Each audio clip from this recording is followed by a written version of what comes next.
Good morning, everybody. Good morning.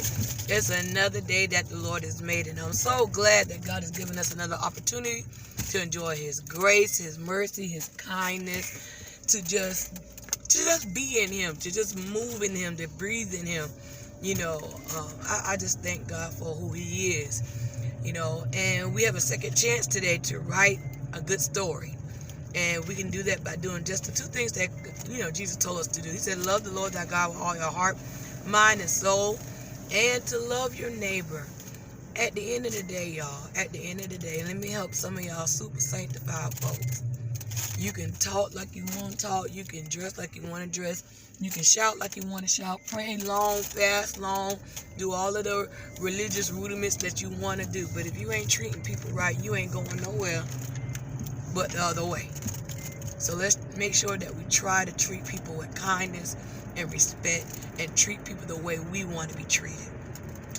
So on yesterday, I was watching a basketball game, and I had the honor of sitting beside Pastor Ragland, and we were just talking, and we were just inquiring about the team's strategy and their gaming. And it was obvious that one team had pulled the other team into their game. If you know anything about sports, whether it's football, basketball, volleyball, whatever, each team has a certain game plan that they go by. And a lot of times, they have to make sure that they play their game when faced with opposition from another team.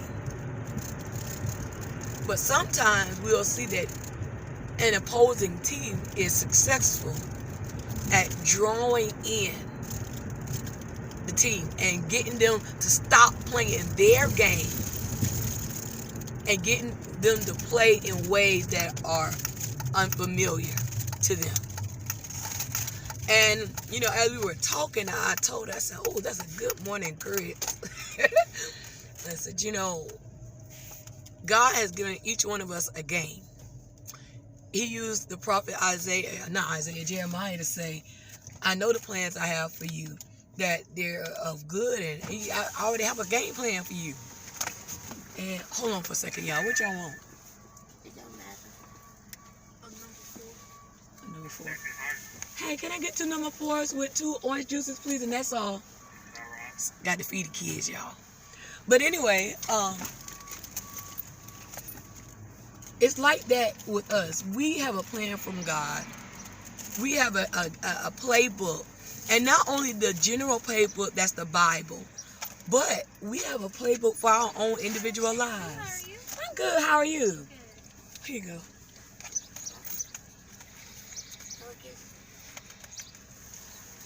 And so, we all have the Bible as our yes, ma'am, as our plan book. But God has an individual plan for every last one of us.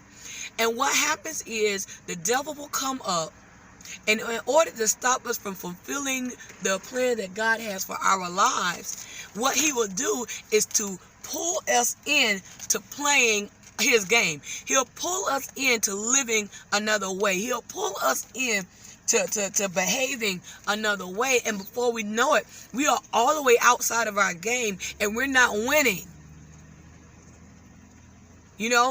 A team that is not proficient at playing their game will not win. When we operate outside of the game plan that God has for us, we are not going to win. Thank you, honey. We are not going to win. And I was just kind of, blessed by that. And, it just encouraged me, I know, to play the game plan that God has for me. And guess what? And I just felt the need to say this. Stop comparing your game plan to somebody else's. What God got for you may not be what you see in somebody else. Or even if y'all have the same calling or a similar purpose, the way God may be trying to get you there may be different. So stop comparing. We even do that in the church, unfortunately. We get people to move outside of their game plans that God has designed for them because we compare, we try to imitate, we try to duplicate instead of just playing our game. Play your game. Whatever strategies God gave you, you play that, you live that, you walk that, you talk that, you be that. Because the minute you get outside of that and you start operating in a game plan that's unfamiliar, that's not assigned to you, and God didn't come for us to lose, y'all. He said, you are more than conquerors.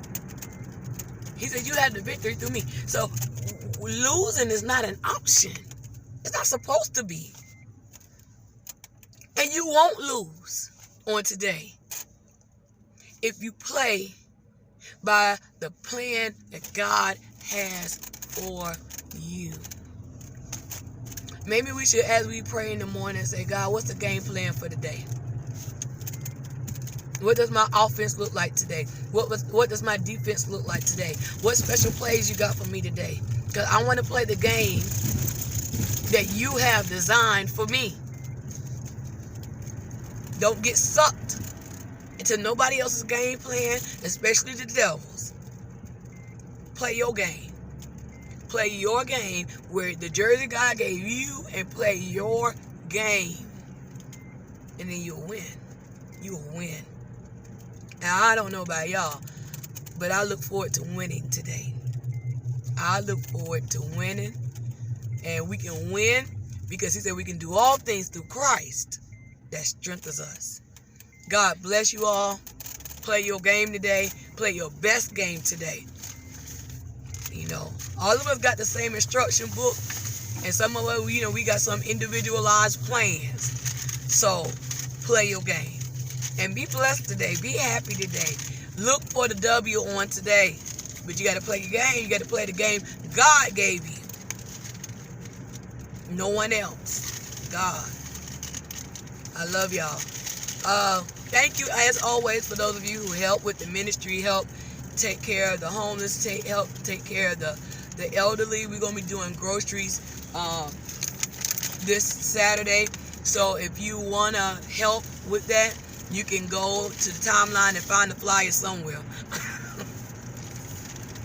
And then I thank God for those of you who have been helping. I thank God for those of you who want to help, but you may not have the resources to donate, or you may not have money to donate, but you're praying for provision, praying for protection, and praying that the passion to serve others do not fail.